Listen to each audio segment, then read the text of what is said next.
Hey friends, do you have one of these Polarises that are just giving you fits where it won't idle? Runs great, everything else is fine, but when you let off the throttle position to idle, it just simply won't do so. You've tried increasing the idle stop on the carb, you've maybe cleaned the carb, you've messed with fuel, and it just isn't working.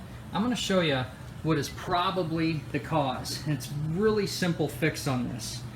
Polaris uses this ETC switch. This is engine throttle control, and let me first explain the design of this. And what this does is when you have a full throttle position, as you let off that throttle, you can see here where these two contacts don't touch each other.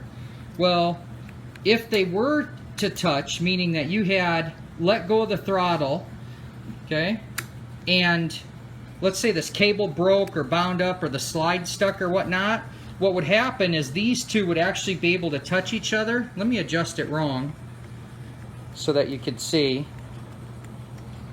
See how they're touching there? When those two touch, they create a ground path and it kills spark to the engine. I'm going to prove it here in a second. That would allow those to touch, telling the engine, whoa, something's wrong. The throttle is not actually shut. And if they didn't have some type of safety circuit like that, this was on snowmobiles forever. They had some type of safety circuit to where a lot of times in the winter the slides would freeze on the carburetor, and then you'd let the throttle off, but the slides wouldn't drop, and even though you're wanting to stop, that thing's stuck in wide open throttle position. So this is meant to be a safety feature. It is nice to keep it intact and keep it working. Right now we have it set incorrectly where we have way too much throttle free play.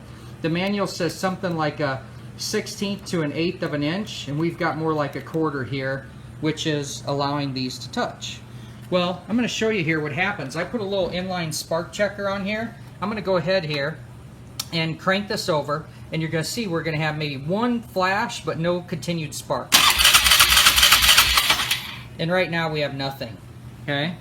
So once again, if those are touching, you're going to have no spark. Now watch this though. I'm going to prove a point here. This is a little awkward to do by myself, but I'm going to just use my forearm. I'm going to barely hold the throttle open, okay? If you can see what I'm doing, I'm barely holding the throttle open, and I'm going to go ahead and start it. And I'm just grab throttle.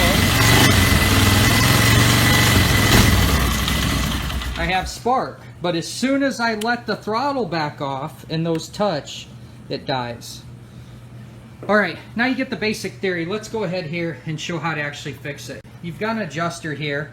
I'm going to get the lock nut loose, and what we want to do is get all that free play taken up that's going to move that apart. So I'm going to turn this counterclockwise and watch what happens up here. As I turn that counterclockwise, you see how we get a gap in there? Okay, and we're going to set that to once this lever has a 1/16 to an 1/8 of movement. And what you could do is you could take a straight edge ruler and then measure that 1/16 to an 1/8 of an inch. Okay, once you do that, once you have it set and you have that set properly, now watch what happens without touching the throttle. Okay, I'm just going straight to electric start. We got spark. She'll idle all day long like she's supposed to, and life is going to be good. As always, here at howtowrench.com, I want to thank you for your support. Please consider heading over to the website, become a member. We also have the t-shirts in now.